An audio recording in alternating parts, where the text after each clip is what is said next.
آپ کی زندگی یوں ہوگی کہ جیسے آپ کی زندگی کے اندر غم نام کی چیز کا وجود ہی نہیں ہے، دکھ نام کی چیز کا کوئی وجود ہی نہیں ہے۔ پریشانی کس کو کہتے ہیں؟ آپ کی زندگی کے اندر اس کا کوئی تصور ہی نہیں رہے گا اگر آپ ان باتوں پہ عمل کر لیں جو آج کے اس درس کے اندر میں کتاب و سنت کی روشنی میں آپ کے سامنے بیان کروں گا۔ تو شروع کرتے ہیں سب سے پہلا راز، سب سے پہلا نسخہ خوشحال، خوشگوار اور انتہائی مطمئن زندگی بسر کرنے کا وہ کیا ہے؟ وہ ہے کہ ہر وقت، ہر لمحہ، ہر لحظہ، ہر گھڑی اپنی آنکھوں کے سامنے اللہ کے احسانات کو، اللہ کی نعمتوں کو، اللہ کے فضل کو، اللہ کی عنایات کو، اللہ کی نوازشات کو اپنی آنکھوں کے سامنے رکھیں۔ ہر وقت اللہ کے احسانات کو اپنی آنکھوں کے سامنے رکھیں، اس کا تذکرہ کریں۔ میں الٹ کرتا ہوں، آپ بھی الٹ کرتے ہیں۔ ہم جب بیٹھتے ہیں دکھ لے کے بیٹھتے ہیں، ہم جب بیٹھتے ہیں غم لے کے بیٹھتے ہیں، ہم جب بیٹھتے ہیں پریشانی لے کر بیٹھتے ہیں، ہم جب بیٹھتے ہیں رونے دھونے کے لیے بیٹھتے ہیں، ہائے ہائے اور وائے وائے کرتے ہیں۔ یاد رکھیے گا کہ جتنا غیر مطمئن، جتنا پریشان یہ انسان رہتا ہے جو ہر وقت روتا رہتا ہے، ہائے ہائے کرتا رہتا ہے، وائے وائے کرتا رہتا ہے، پریشانیوں کا ڈھنڈورا پیٹتا رہتا ہے، دکھوں کا ڈھنڈورا پیٹتا رہتا ہے، اس انسان کی زندگی کبھی بھی خوشگوار ہو ہی نہیں سکتی۔ یہ پہلا نسخہ، یہ نسخہ میرا نہیں ہے، قرآن مجید نے کہا ہے کہ وَإِن تَعُدُّوا نِعْمَةَ اللَّهِ لَا تُحْصُوهَا۔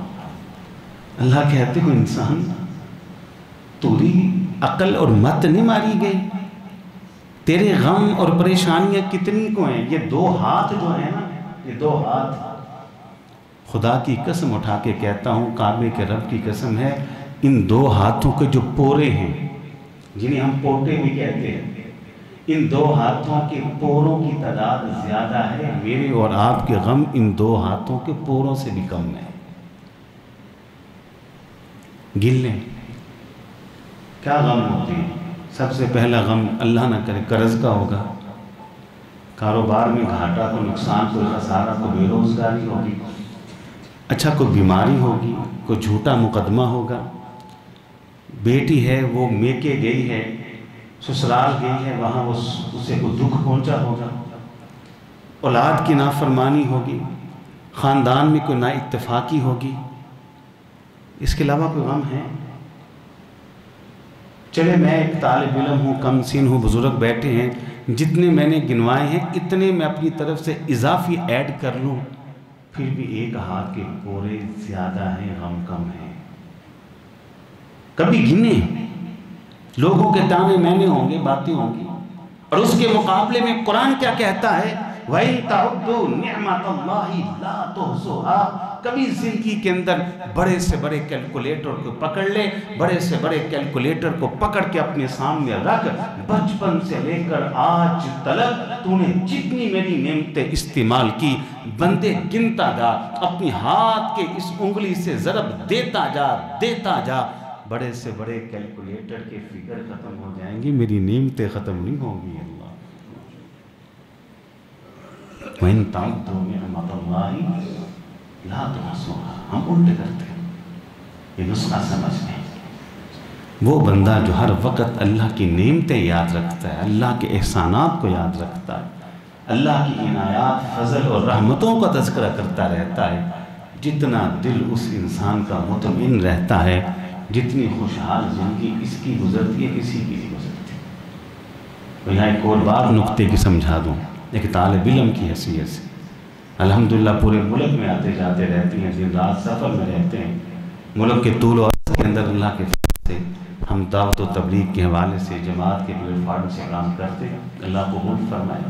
ایک طالب علم کی حیثیت سے کام کرتے ہیں، ایک طالب علم کی حیثیت سے نقطہ سمجھنا، وہ شخص جو ہر وقت صرف اللہ تعالیٰ کے احسانات اپنی آنکھوں کے سامنے رکھتا ہے، بڑا اس انسان کو فائدہ یہ ہوتا ہے، یہ گناہ کے قریب نہیں جاتا، گناہ کرتا ہی نہیں، کر ہی نہیں سکتا، نہ شکرہ انسان گناہ کرتا ہے۔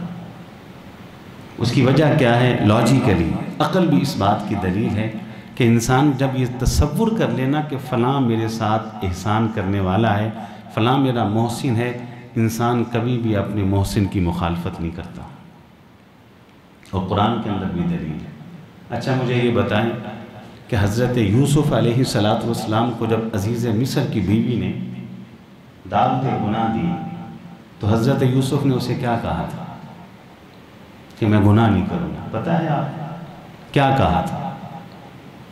حضرت یوسف نے اللہ کے احسان کو یاد کیا تھا۔ اس نے کہا بیوی یہ گناہ نہیں ہو سکتا۔ کیوں نہیں ہو سکتا؟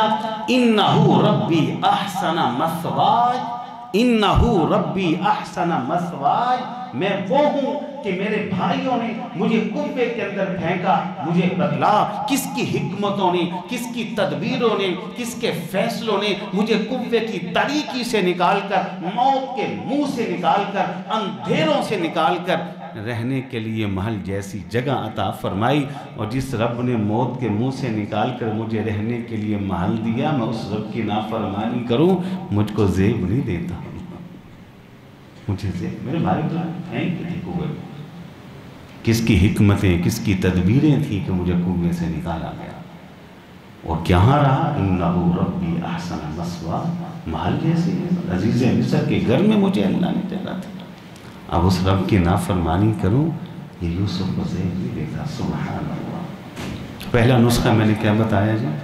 ہر وقت کیا کرنا ہے جی؟ اللہ تعالیٰ کے احسانات، اللہ کی نعمتیں تجربہ کر لیں، آج سے تجربہ کریں، مزاج بدل لیں، جب بھی کسی سے ہاتھ ملائیں نا، ہاتھ ملا کے کہ الحمدللہ اللہ کے بڑے احسانات، جب بھی کوئی ملے اللہ کے بڑے فضل، اللہ کی نعمتوں کا ذکر کریں۔ بڑی دنیا ہے جس کو اللہ نے اولاد نہیں دی، دیکھو میرے گھر میں تو اولاد ہے، نعمتیں یاد کر کر کے بندوں کے سامنے ذکر کریں، آپ کی زندگی خوشحال ہو جائے گی، مطمئن زندگی بسر کریں۔ نسخہ نمبر 2، یہ بھی کمال کا ہے، تو میں آپ کو بتاؤں جو اس دوسرے نسخے کے عمل کر لیتا ہے نا، یہ جو کر لے گا آپ میں سے، قرآن کی روح سے، جسے ہم کہتے ہیں انگلش میں انبلیویبل، ناقابل یقین ترقی اس کو ملے گی، آپ کے گمان کے اندر بھی نہیں ہوگا، اللہ تعالیٰ وہ کچھ آپ کو عطا کر دیں گے جو قرآن کے بتائے اس دوسرے نسخے پر عمل کر لیں۔ دوسرا نسخہ کیا ہے؟ حضرت یوسف علیہ السلام تخت مصر پہ بیٹھے ہیں عزیز مصر کی حیثیت سے، حاکم وقت کی حیثیت سے، بھائی آتے ہیں بیکاری بن کے، منگتے بن کے، فقیر بن کے، محتاج بن کے، ہاتھوں میں کشکول جولی پھیلائے ہوئے، عزیز مصر ہم بھی ضرورت مند ہیں، کچھ ہمیں بھی دیں۔ یوسف پہچان کے علیہ السلام کہا میرے سامنے بیکاری بن کے کھڑے ہونے والوں، منگتے بن کے کھڑے ہونے والوں، فقیر بن کے کھڑے ہونے والوں، محتاج بن کے کھڑے ہونے والوں، میرے سامنے ہاتھوں کو پھیلانے والوں، میں تمہیں کچھ بات میں دوں گا، پہلے بتاؤ آج سے برسوں پہلے، سالوں پہلے تم نے معصوم سے یوسف کے ساتھ کیا کیا تھا؟ ان کے پاؤں تلے سے زمین ہی نکل گئی۔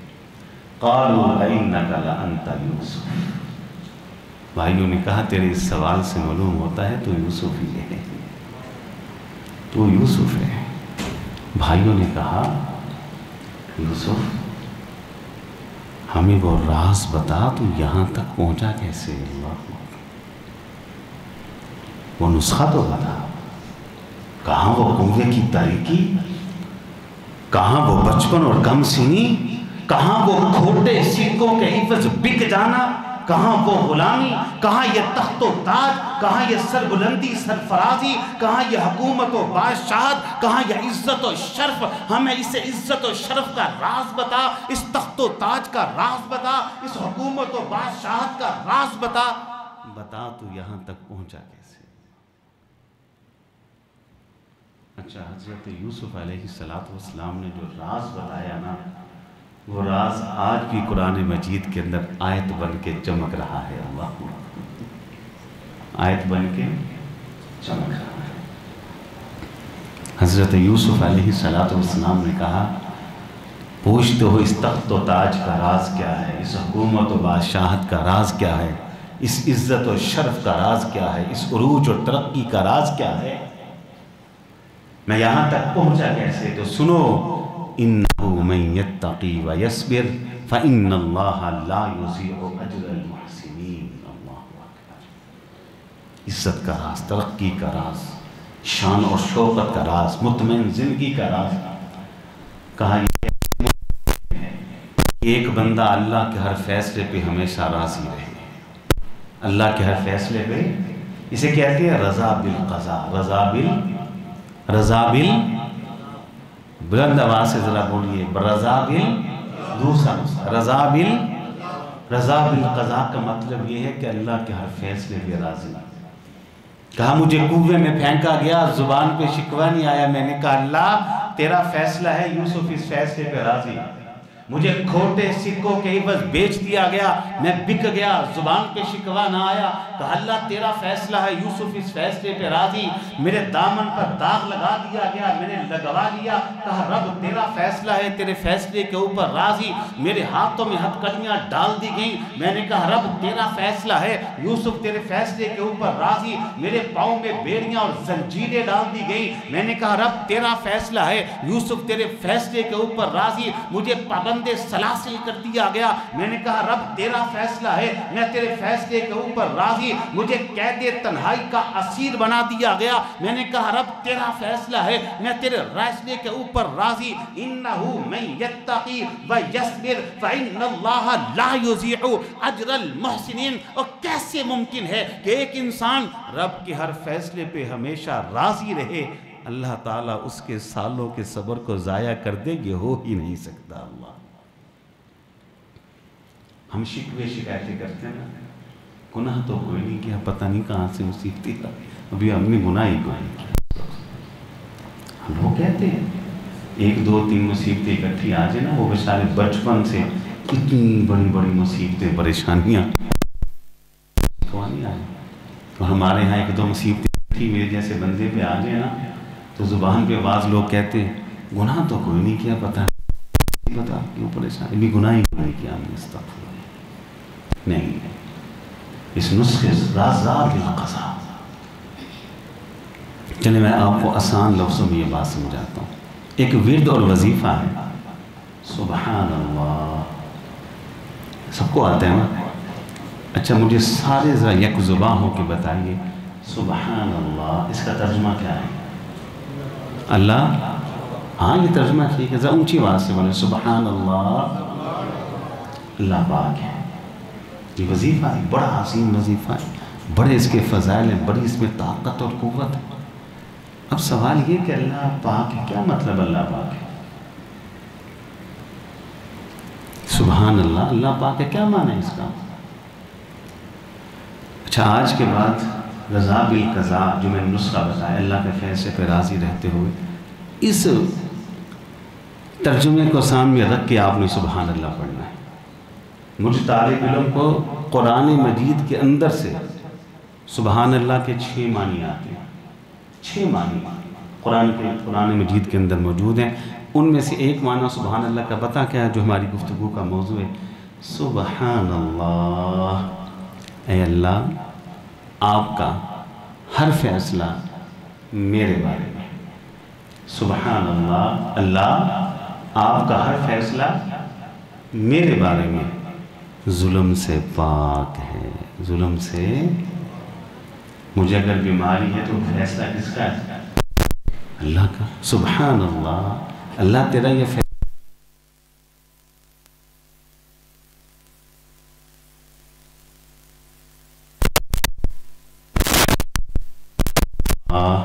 اے اللہ تیرا یہ فیصلہ میرے بارے میں نقصان کا، گھاٹے کا، خسارے کا، ظلم سے پاک ہے۔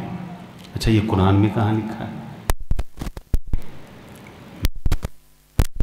قرآن مجید کے اندر ہے کہ یہ 1,00,000 انسانوں کا 1,00,000 انسانوں کا نبی، رسول اور پیغمبر تھا، مقتدا تھا، راہبر تھا، امام بنا کے اللہ نے بھیجا۔ لوگ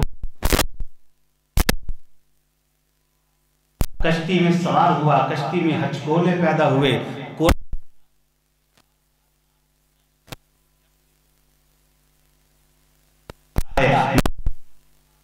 مچھلی جناب یونس علیہ السلام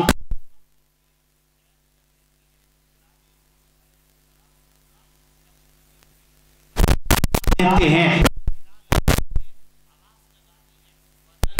إذ ذهب مغاضبا فظن أن لن نقدر عليه فنادى في الظلمات أن لا إله إلا أنت سبحانك سبحانك سبحانك سبحانك إني كنت من الظالمين لا إله إلا أنت، اے مالک تیرے علاوہ کوئی عبادت کے لائق نہیں، لا الہ الا انت سبحانک سبحانک، تیرا یہ فیصلہ کہ یونس کو سمندر کی لہروں کی نظر کر دیا جائے، تیرا یہ فیصلہ کہ یونس کو مچھلی کے پیٹ کے اندر قید کر دیا جائے، سبحانک، تیرا یہ فیصلہ ظلم سے پاک ہے اللہ، سبحانک، تو پاک ہے، تو کسی پہ ظلم نہیں کرتا، انی کنت من الظالمین، اے مالک ظلم تو میں نہیں کیا، میں نبی تھا، میں رسول تھا، میں پیغمبر تھا، میں ہادی تھا، میں رہبر تھا، میں رہنمان تھا،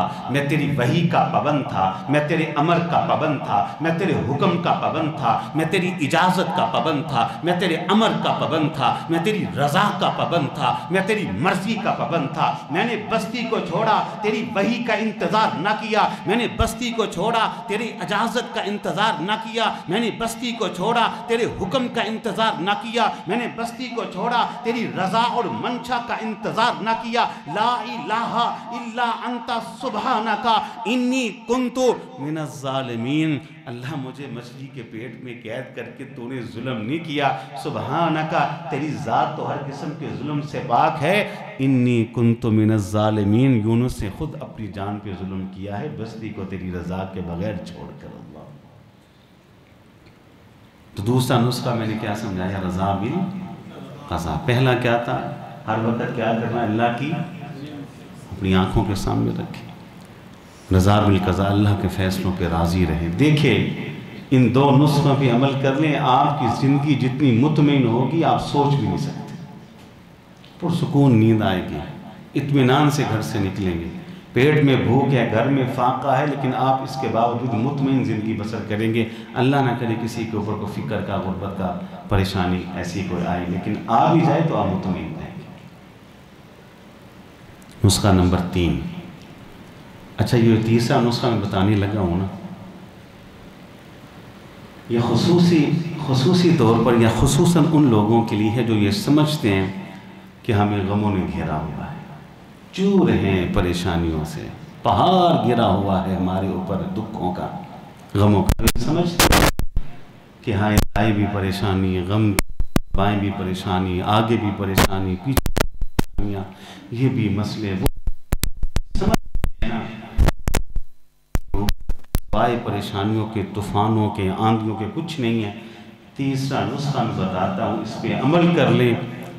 صحیح بات یہ ہے کہ عمل آپ کر لیں، آج ہی رات کو سونے سے پہلے اس پہ عمل کر لیں، دیکھیے کیسے آپ کی زندگی خوشحال ہوگی، یوں ہوگا جیسے آپ کی زندگی کو غم ہے ہی نہیں، وہ غم ہے ہی نہیں، اتنی مطمئن زندگی بسر کریں گے۔ وہ تیسرا نسخہ بھی میرا نہیں، قرآن کے اندر ہے، وہ کیا ہے، لَإِن شَكَرْتُمْ لَأَزِيدَنَّكُمْ، لَإِن شَكَرْتُمْ، اللہ کی نعمتوں کا شکر ادا کریں، اللہ کی نعمتوں کا شکر ادا۔ ابھی مسئلہ میں نے سمجھایا نہیں، شکر کیسے کرنا میں بتاتا ہوں۔ شکر یہ نہیں الحمدللہ یا اللہ شکر، یہ شکر نہیں، شکر میں بتاتا ہوں، طریقہ میں سمجھاتا ہوں، نسخہ میں بتاتا ہوں۔ ہاتھ پھیلا لیں کام چل جائے گا، جھولی پھیلا لیں کام چل جائے گا، لیکن اگر آپ وضو کر لیتے ہیں، 2 رکعت نماز پڑھ لیتے ہیں تو کیا بات ہے، نہ پڑھیں 2 رکعت، آپ ایسا کریں محض وضو کر کے نہ صرف سجدے میں گر جائیں، صرف کیا کریں اور نیت کریں کہ اللہ یہ سجدہ میں سجدہ شکر کرنے لگا ہوں ان نعمتوں کا جو تو نے مجھے، ان نعمتوں کا جو تو نے مجھے۔ گھر میں کریں، تنہائی میں کریں، وقت تہجد کر لیں تو کیا بات ہے، سجدہ کریں، بیماری سائڈ پہ رکھ دیں، غربت سائڈ پہ رکھ دیں، پریشانی سائڈ پہ رکھ دیں، باقی جتنے بھی غم ہیں سارے سائڈ پہ رکھ دیں، بس اللہ سے کہیں اللہ میں تیری نعمتوں کا شکر ادا کرنے آیا ہوں، بس گر جائیں سجدے میں، کو آدھا گھنٹہ کو پونا گھنٹہ اور گھنٹہ سجدہ کریں اور ایک ایک نعمت کا ذکر کریں جو اللہ نے آپ کو دی ہے، اس ایک نعمت کا ذکر کر کے اس کا شکر ادا کریں۔ کیسے میں بتاتا ہوں کہ اللہ آپ نے مجھ کو بولنے کے لیے زبان دی، بڑی دنیا گونگی، آپ چاہتے مجھے گونگا پیدا کر سکتے تھے، نہیں کیا۔ اے اللہ میں آپ کی اس دی نعمت پہ آپ کا شکر ادا کرتا ہوں۔ اللہ آپ نے مجھے دیکھنے کے لیے 2 آنکھیں دی، بڑی دنیا اندھی کانی، آپ چاہتے مجھ کو اندھا اور کانا پیدا کر سکتے تھے، نہیں کیا۔ میں اس نعمت پر آپ کا شکر ادا کرتا ہوں۔ اللہ آپ نے مجھ کو سننے کے لیے 2 کان دیے، بڑی دنیا بہری، آپ چاہتے مجھے بہرا پیدا کر سکتے تھے، نہیں کیا۔ میں اس نعمت پر بھی آپ کا شکر ادا کرتا ہوں۔ اللہ آپ نے مجھے پکڑنے کے لیے 2 ہاتھ دیے، بڑی دنیا ٹونڈی، آپ چاہتے مجھ کو ٹونڈا پیدا کر سکتے تھے، نہیں کیا۔ میں اس نعمت پر آپ کا شکر ادا کرتا ہوں۔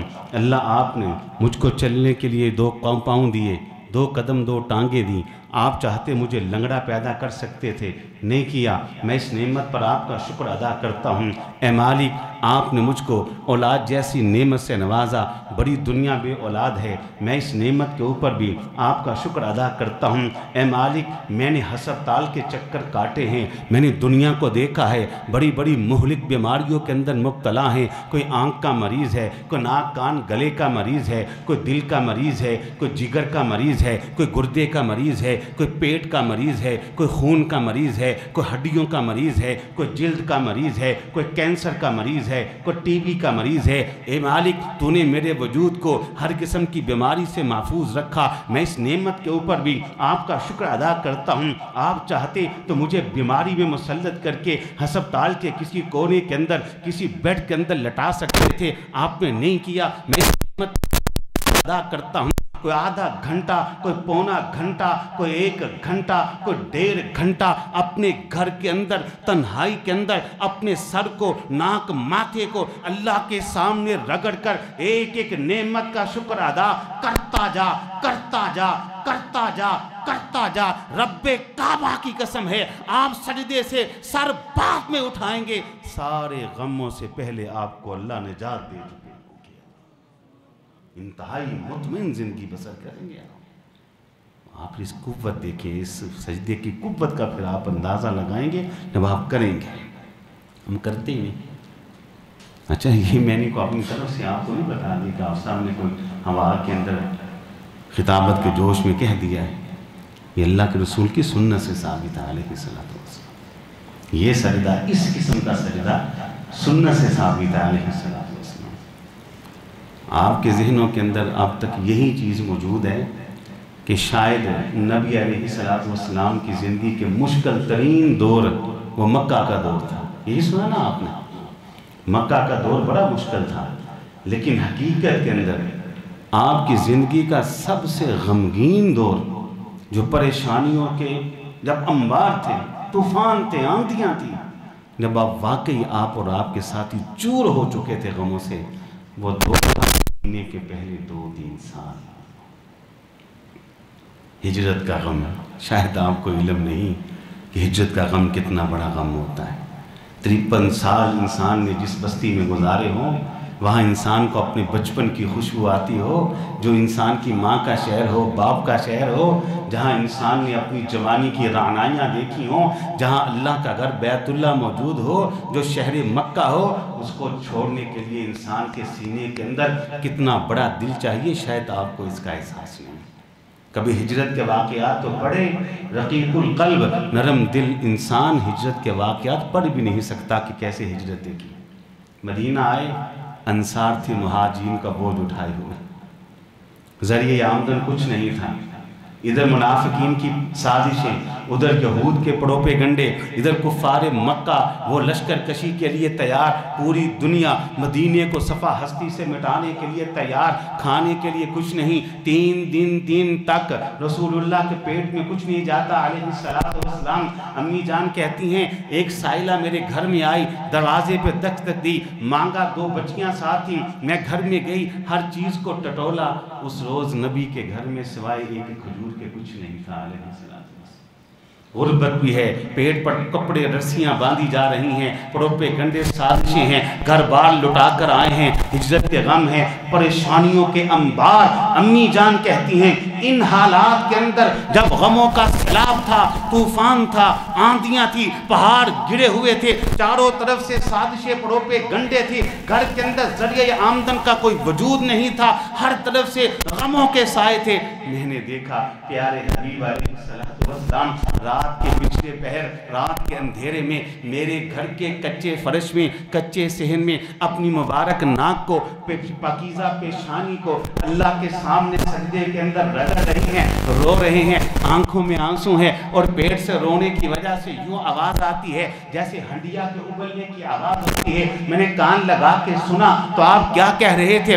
آپ کہہ رہے تھے اے اللہ، میں محمد علیہ السلام اپنے گھر کے کچے صحن کے اندر اپنی مبارک ناک کو، پاکیزہ ماتھے اور پیشانی کو تیرے سامنے مٹی میں رگڑتے ہوئے، آنکھوں میں آنسو ہے، روتے ہوئے، اے اللہ میں تیری ان تمام نعمتوں کا شکر ادا کرتا ہوں جو تو نے مجھ کو دی، اور حقیقت یہ ہے، سچ یہ ہے کہ میں تیری نعمتوں کا شکر ادا کر ہی نہیں سکتا۔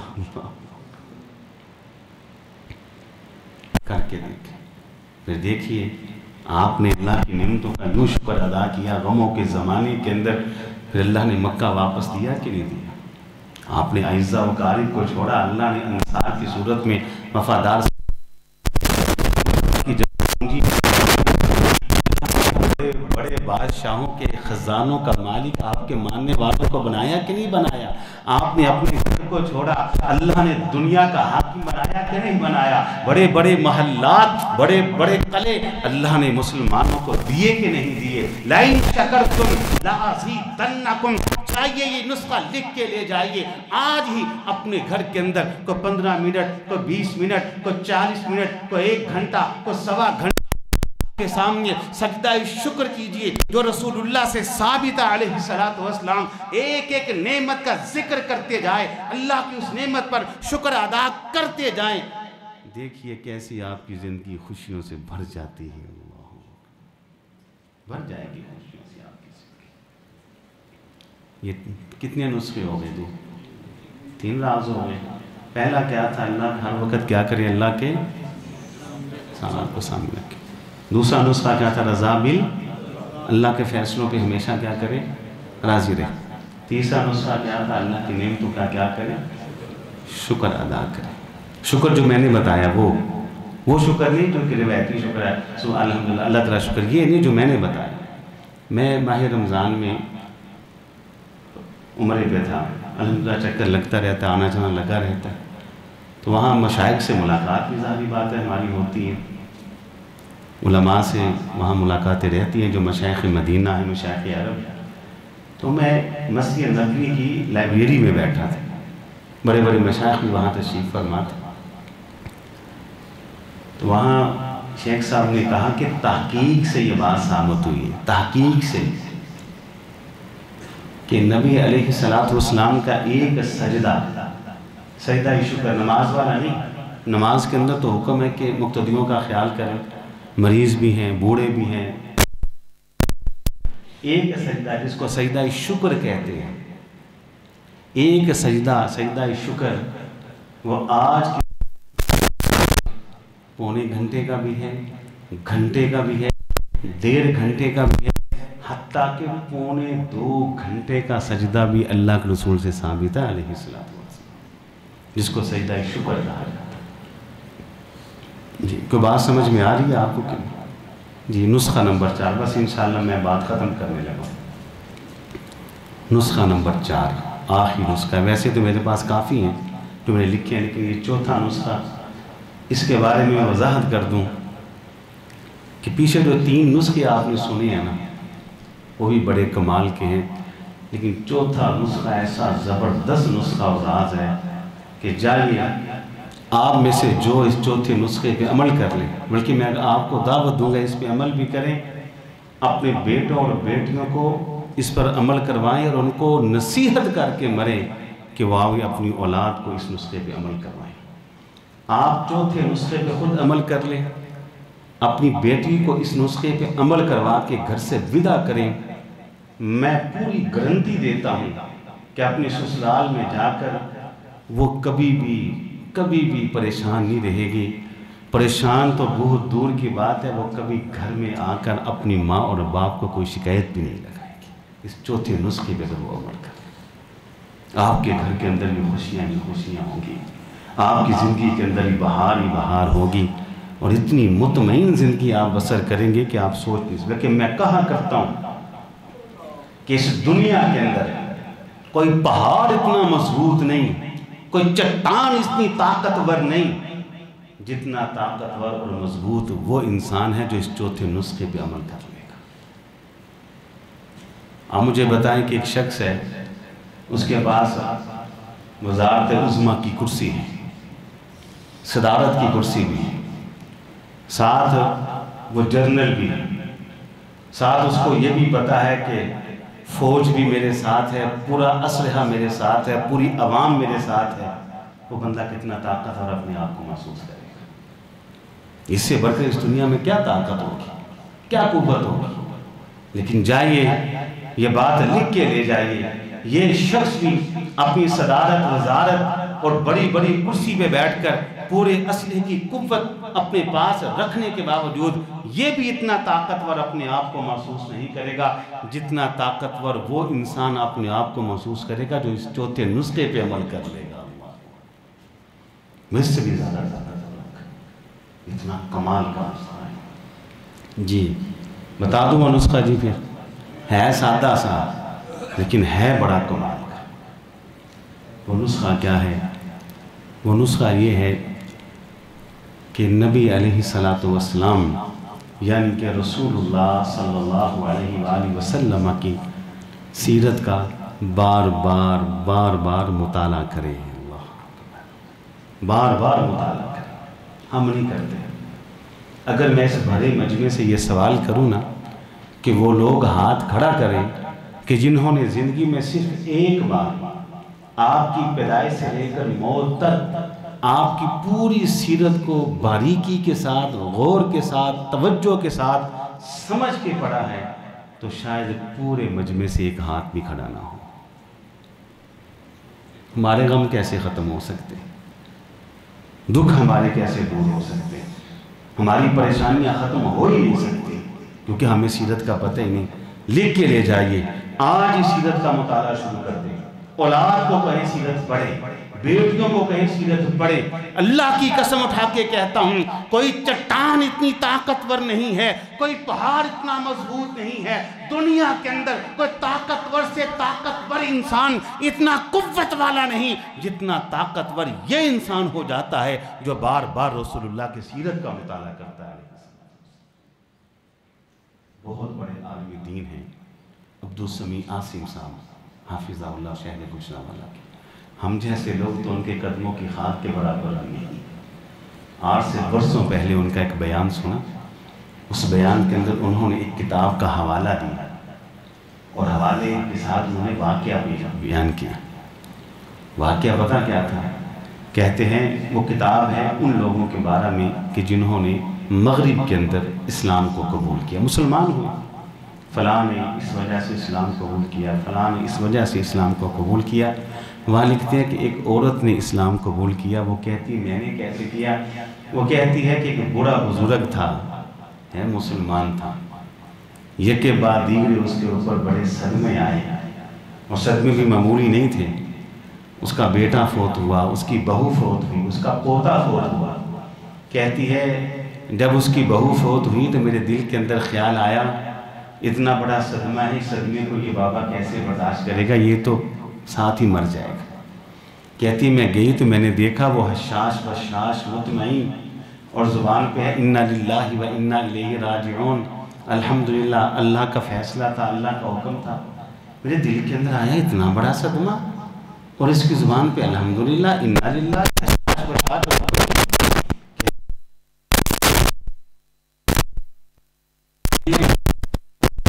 اب نہیں بچتا. کہتی میں نے جب اس کو دیکھا وہ پہلے سے زیادہ مطمئن، پہلے سے زیادہ حشاش بشاش، اور زبان کے اوپر کیا ہے الحمدللہ انا للہ و انا الیہ راجعون. کہتی ہے پوتا بھی فوت ہو گیا. میں نے کہا بابا جی مجھے بتائیے بڑھاپے کی یہ عمر، داڑھی کے بال سفید، کمر کمان کی طرح، اس بڑھاپے وہ کون سی طاقت ہے، وہ کون سی قوت ہے جو اتنے بڑے بڑے صدمات کو جھیلنے کا آپ کو سہارا دیے ہوئے ہے. اس عمر کے اندر بھی اتنے بڑے بڑے صدمے اور اتنے حشاش بشاش کیسے مطمئن ہے؟ کس نے آپ کو سہارا دیا ہے؟ حضور کہتے ہیں بیٹی مسلمان ہوں، اپنے پیارے نبی کی سیرت کو پڑھا ہے علیہ السلام. ان کے اوپر بھی غم آئے تھے. وہ تو دنیا میں نہیں آئے تھے کہ باپ کا سایہ سر سے اٹھا لیا گیا. وہ 6 برس کے تھے، ماں نہ رہی. ان کی حیات طیبہ کے اندر ان کی وفادار بیوی سیدہ خدیجہ رضی اللہ تعالی عنہا نے انتقال کیا. مشفق چچا ابو طالب نے انتقال کیا.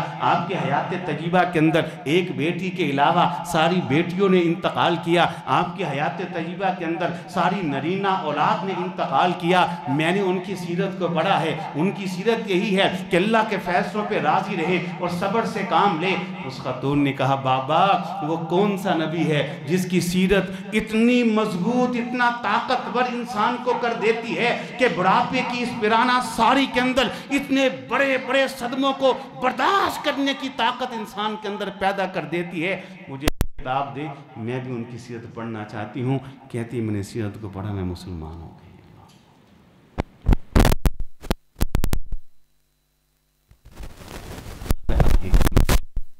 یہ اول کتاب ہے تو کم از کم اس کتاب کو 1-2 مرتبہ پوری توجہ کے ساتھ نوجوانوں پڑھو گے انشاءاللہ، پڑھو گے انشاءاللہ. اپنی بیٹیوں کو سیرت کا مطالعہ کروائیں گے انشاءاللہ.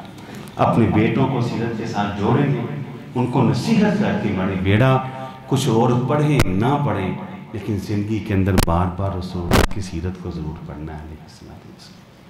دیکھیے جو سیرت پڑھ لیتا نا باریکی کے ساتھ، باریکی کے ساتھ پڑھ لیتا، بار بار پڑھتا ہے، مزہ بڑا اس کو آتا ہے. کہتا ہے میں پھر پڑھوں، وہ پیاس بڑھتی جاتی ہے.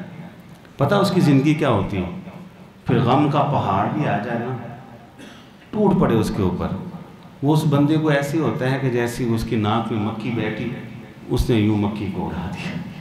حقیقت ہے ویسے ہی ہوتا ہے. بڑی پریشانیاں اس میں آئی ہیں، وہ کھڑا ہوا یوں اس نے قمیض کو جھاڑا، سارے غم ساتھ ہی جھڑ گئے. وہ جا رہا ہے وہ آ رہا ہے، اسے پتہ ہی نہیں ہوتا غم بھی دنیا کے اندر کوئی چیز ہوتی ہے. اللہ اکبر، حقیقت ہے.